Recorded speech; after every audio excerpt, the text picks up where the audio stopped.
அப்பா இதுதான் பீச்சா? எத்த தண்டி என் புரட்சி தலைவர் எம்ஜிஆர் நடிச்ச ரிச்சாக்காரன் படத்துல பார்த்தது இன்னைக்கு தான் நேர்ல பாக்குறேன்.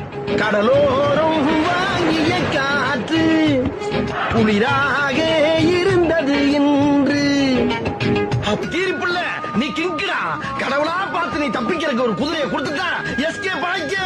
நாங்க ஒண்ணு சும்மா தொழில இறங்கலடா. சும்மிங்கி ஜம்பிங்கி கராத்தே குங்கும் குதிரை சவாரி கத்துக்கிட்டா நான் குடிச்சிருக்கேன் இந்த தொழில.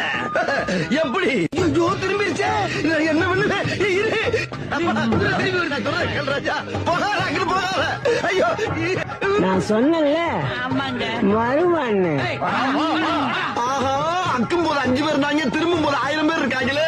ஆனா பச்சி இந்த மாதிரி கடலுக்குள்ளே 5 போது சிலவுல போய் சீரக வந்தாச்சு பொழைச்சுக்கிறேன்.